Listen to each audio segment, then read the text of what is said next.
Yo, what's going on everybody? It's Tito. Welcome back to the channel for our first weekly recap for week 1 of the MLP. This week we're going against Zev, who has a pretty scary team. When we were drafting, I kept seeing him draft good mon after good mon, and I wasn't hoping we played, and we play week 1. So biggest thing on his team that I was worried about is Terra Fairy Mew. It could literally be any setup set it wants to be and can kind of just cause an issue for my team. So we were really worried about a Dragon Dance Mew when I was mocking. Blue Fusion, shout out to Blue Fusion for helping me out with mocks this season. They brought an interesting Dragon Dance set that kind of was really annoying for my team to deal with. So was not looking forward to that set being brought if Zev ended up building that set. But yeah, let's get straight into our builders so we can get into the battle. So I don't ramble too much about how good of his team is and how hard it was for us to prep for. First off, we got Bongo leading the SVRB.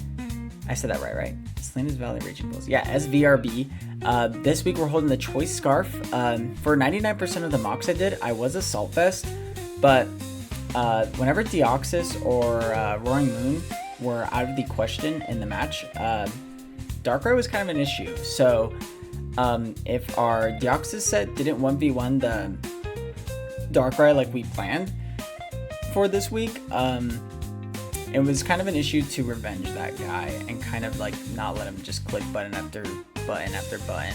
So yeah, Great Tusk ended up holding the Choice Scarf instead of the AV this week, since I don't think AV Great Tusk sets actually exist. They definitely do, but we didn't want that this week. So we have enough speed to outspeed an Adamant Dragonite, and it's a little greedy on my part because they could be Jolly, but I don't know. I was expecting Adamant Dragonite set, if anything, if that's what they brought. So we ensure outspeed Dragonite +1. We have coverage for pretty much everything. You know, we didn't really need ground coverage here since Close Combat hits Iron Treads, and Darkrai Close Combat hits Darkrai a lot harder than Headlong Rush would. So this is the set we got here. Knockoff Rapid Spin just for like getting rid of the hazards and getting rid of any boots or any damage boosting items, or even like a pesky Rocky Helmet on a stupid Alamomola.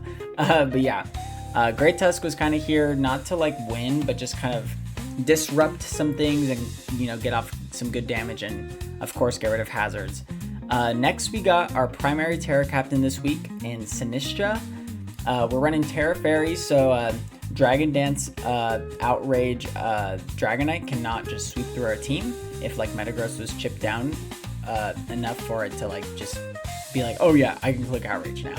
So I learned my lesson when I had a mock with Ben in the FBL and I didn't bring Terra Fairy on Sinistra, and yeah, Dragon Dance Outrage blew through my team until I brought Terra Fairy Sinistra. So I learned my lesson and knew that this week I needed to bring Terra Fairy Sinistra.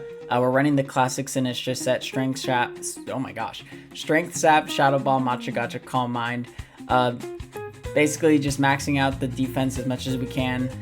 The 16 EVs in speed are a little silly. I need someone to like look at my EVs before I go into matches, because I was looking over it before I started recording and I realized, what the hell is that 16 EVs even for? So we definitely could have put that in defense. It doesn't really make a difference in the matchup, but the 64 in special attack actually helps give us information on Rotom. If we're at +1 with Calm Mind and special attack and special defense, Shadow Ball is 2-hit KOing. It like ensures a 2-hit KO on max HP Rotom Heat. So it gives us a little information on that. It's not like the biggest like and scariest mon in the world, but it definitely gave us some information on whether we knew our Great Tusk could come in revenge with Close Combat if needed, or Iron Moth can come in and Sludge Wave it later. So yeah, Sinistra, basic set here. Shout out to J Ricky for Citrus Berry tech. And yeah, let's get on to Deoxys Speed Juggernaut this week. This set was made to 1v1 Darkrai. If they were Choice Scarf, we for sure live a Dark Pulse. And given we don't get flinched and we land our Focus Blast, we should be able to get Darkrai out of the question. So I found a lot of times in mocks that we get a free nasty plot on like Almamola. So that was kind of like, all right, we get Juggernaut in after you turning out with Roaring Moon, and we could set up a nasty plot, force Choice Scarf Darkrai in, or something else that's scarfed, and we hit that guy pretty hard, especially because we have decent amount of HP this week, and we have enough speed to outspeed, I believe, Jolly Dragonite. So this gave us like our secondary answer to a +1 Dragonite if like Great Tusk was gone and they were Jolly. So Ice Beam will for sure at +2, or even not at +2, and Multi-Skills Break and KO the Dragonite. Next we got Stuntman, the Roaring Moon. He's holding the Choice Band this week. We got Knockoff, Earthquake, Ironhead, U-Turn, enough coverage for everything. Ironhead was there for basically Terra Fairy Mew, which is what I expected here. Zev also didn't draft a Fairy type like I didn't. I mean, I did draft Carbink, but Carbink's not real. And so yeah, we just had that for coverage. U-Turn was basically the button we always were going to be clicking with Roaring Moon here, since it gives us a good pivoting option to get in things like Sinistra or Deoxys, or even Great Tusk to knock off something, and or you know, Metagross to get up rocks.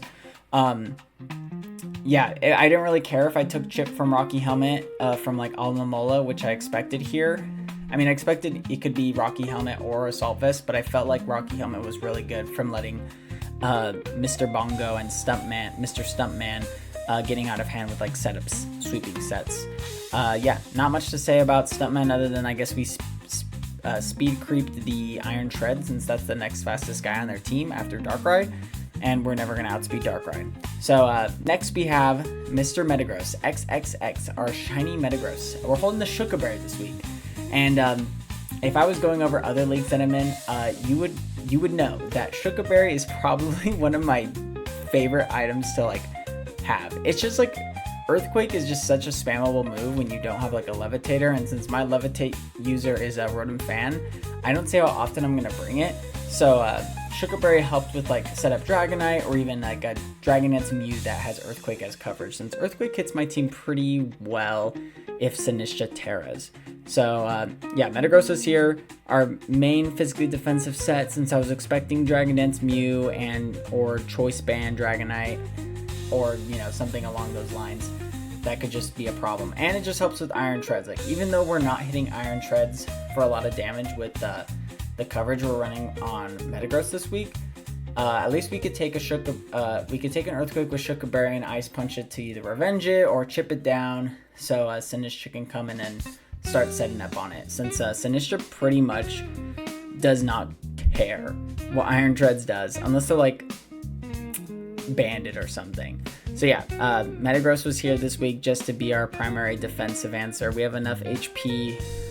We just maxed out the HP. The attack was, I think, to ensure we 2-hit KO like a max HP Mew with Heavy Slam. I don't know. I could be wrong on the calcs. It's like week 4 right now when I'm re-recording this. My Streamlabs, when I initially recorded this video, it did not save the week 1 recap. It did save the team recap that we posted probably the other day, but yeah, so re-recording this, so it's like week 4, breaking the 4th wall right now. And yeah, so anyways, this is our Metagross set this week. And then next we have probably my favorite set this week, and it's not anything crazy, but Terra Fairy Mew and just setup Mew in general as a Terra Captain is really scary, and I had no idea what to do, since I didn't want to waste running like Trick Choice Scarf or like Sticky Barb on like Deoxys Speed or something to like, you know, shut Mew down, or like some like Trick Toxic Orb on Metagross or something like that, you know? So I was doing a lot of mocks with Blue for this matchup, and I was like, dang, like this, like setup Mew, like any variant of it is like just so annoying.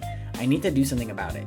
And I didn't see Mew running heavy duty boots here. I think it needed leftovers, or maybe like even a damage boosting move like Expert Belt or something, or damage boosting item like Expert Belt or something. So I was like, all right, let's just throw Toxic Spikes.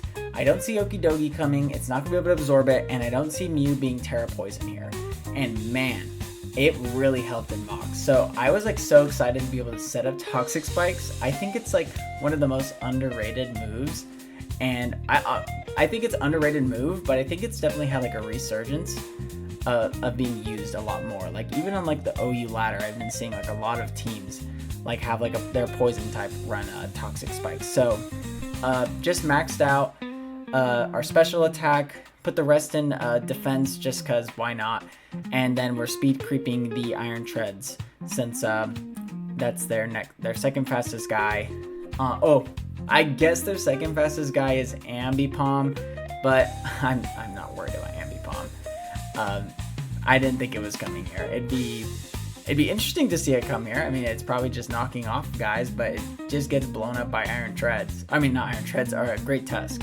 So yeah, Sunset's main job here was to set up T-Spikes, maybe KO and Alomola if we get like a Fiery Dance boost and they switch in on that, and we get a +1 boost, and then Sludge Wave should KO, if I remember the counts correctly. But yeah, this is the team we got, and let's get into the match.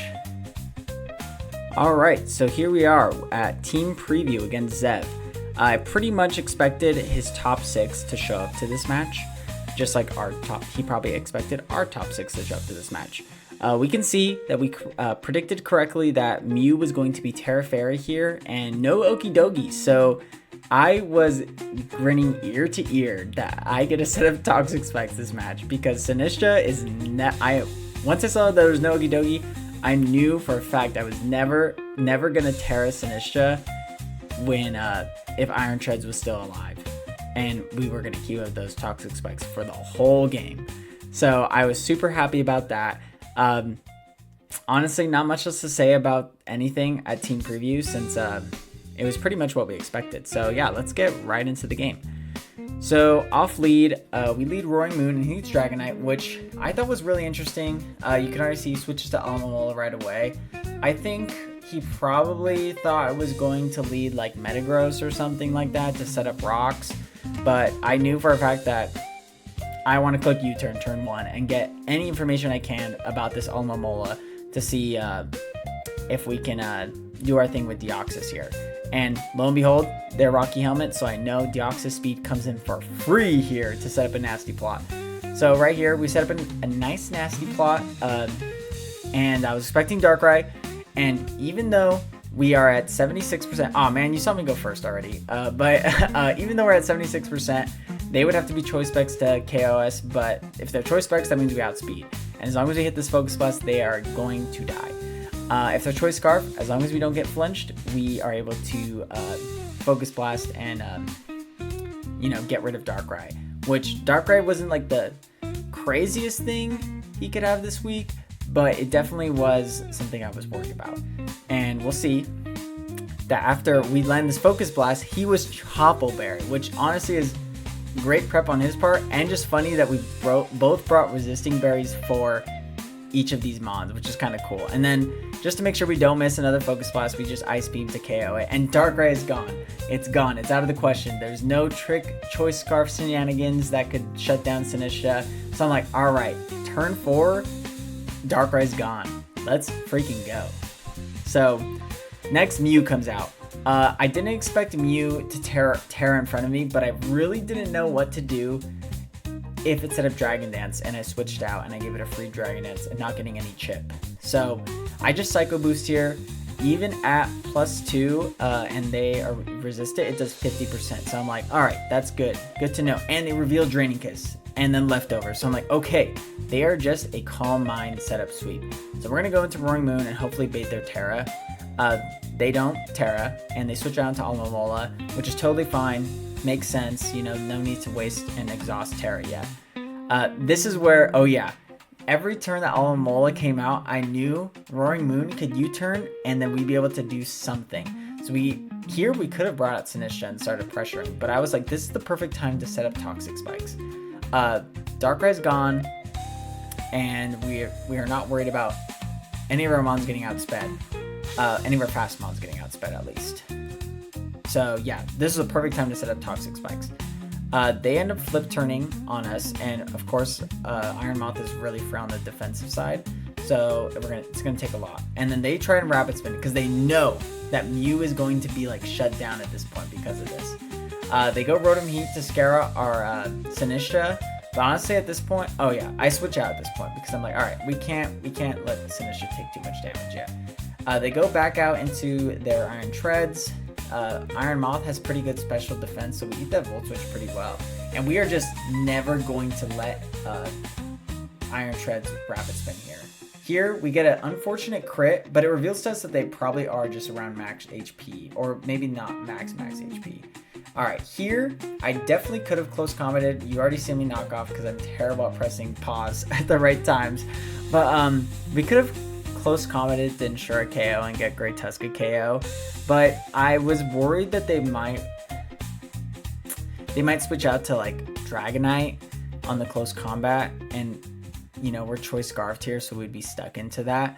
And I didn't want to like lose any momentum there, or even like they go into Mew since they know like the only thing I can do here is either hit a rock move or a fighting move. And I guess talking about that now out loud, I guess they would never go Dragonite here just in case I'm running Stone Edge or Rock Slide, or I'm baldy as fuck and I'm running Head Smash, you know?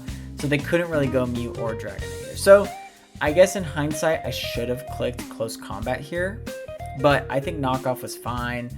You know, we don't get the KO, but we chip Rotom down enough to where if we get rocks up, anytime it switches in, it's gonna get knocked out. So here we get a free Iron Moth Fiery Dance. We don't get the boost, which sucks, and we just end up U-turning out. We are never letting this Iron Tread spin. We always go into a Sinistcha. And even though the Ice Spinner, oh well, they took us down to half. Oh, we got Citrus Berry, nice. I think they thought I would Terra Fairy here, being afraid of another Ice Spinner. But an Ice Spinner, maybe an Ice Spinner crit kills us from there? Let's see. Maybe I should have like been worried about that. But even then, like, let me see, after Citrus Berry, the first one did 39. Yeah, no, a crit would not kill from the range we're at. So I was never worried about that really.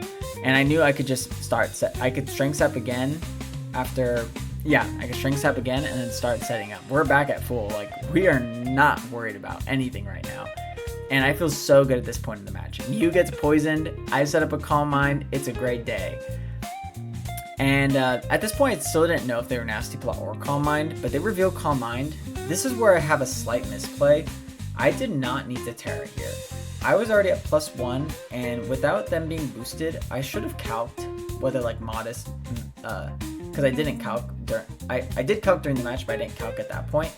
I was just worried that Shadow Ball would KO me, so I figured I would just Terra here, so I don't worry about Shadow Ball KOing. But they opt to set up and Terra Fairy here because they don't want to get blasted by a Shadow Ball at +1, and I opt to Terra and Calm Mind as well. And I think the better play would have been to not Terra and just Calm Mind in front of them. Just so, I don't know, it was weird. Like, there was like kind of no misplay Terraing there. I probably should have just like Shadow Balled or Matcha Gotcha for damage at that point, but there was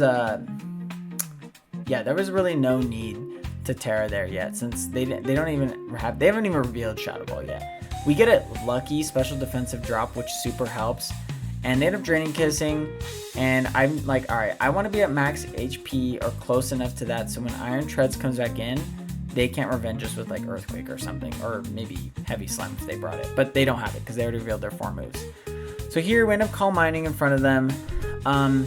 There's a couple, like after the Strength Sap, I definitely could have just clicked Matcha Gotcha, I think. Let's see. Here I click Calm Mind. Yeah, I definitely could have just clicked Shadow Ball or Matcha Gotcha, and I would have been at 73, I think, because they're at only +1 special defense. I end up Strength Sapping again just to get as much HP. I don't think any of these plays are bad per se, but I definitely should have just opted to attack, and then by the time I opt to attack, we miss 1 Matcha Gotcha.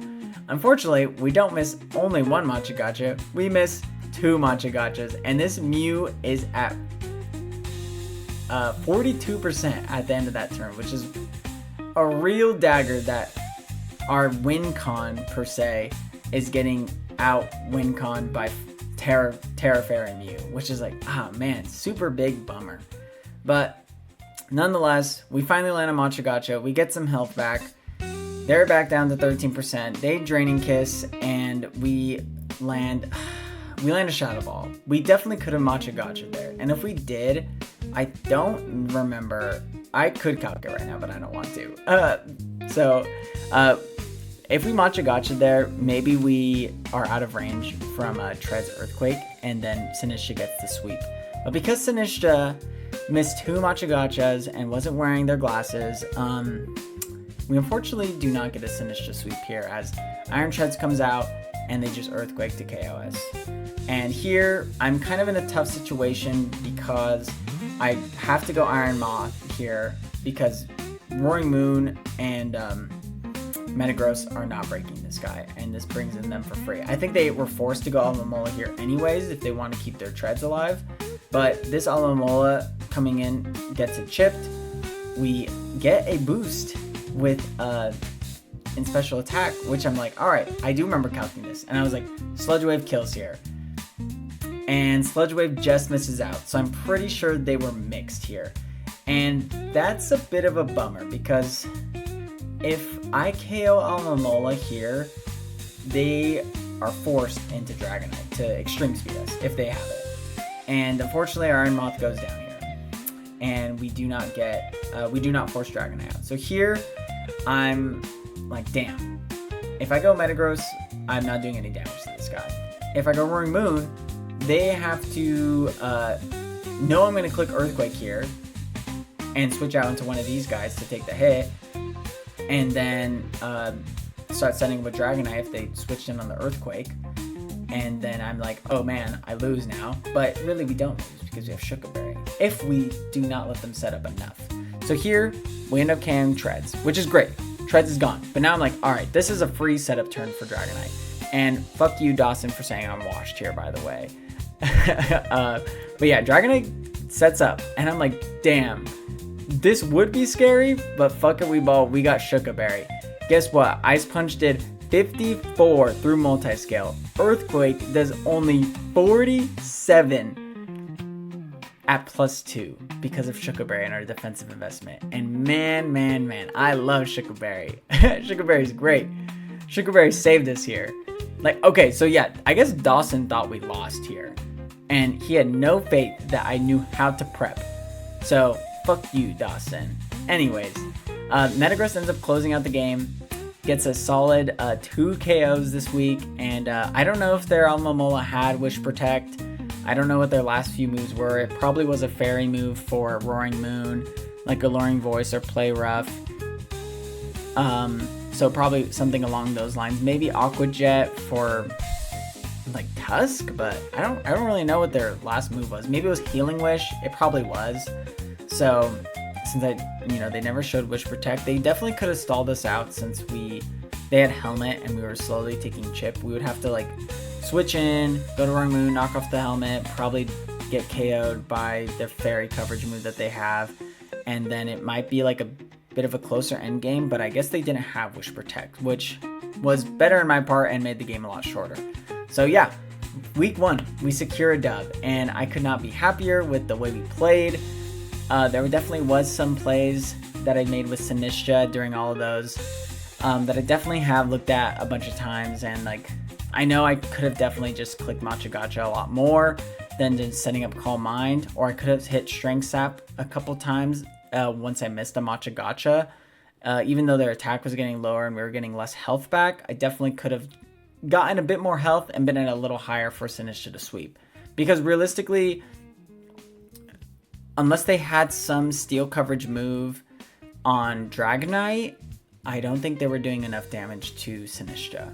So pretty happy, not pretty happy, I was super happy about this week 1 dub, especially because it always just feels good to win week 1. So yeah, that was our week 1 match against Zev. We are 2-0 in differential, and just a start to a great season for the SVRB. So yeah, thank you guys so much for watching. Tune in probably tomorrow for the week 2 analysis, and hopefully we'll get week 2 and week 3 out before the end of week 4. So by next week we can get week 4 out in time. But yeah, make sure you guys like and subscribe, all that YouTube stuff, and comment XXX down below for our beloved Metagross for clutching the game out with Shuca Berry. Thank you, Shuca Berry. Alright guys, have a good day. Bye!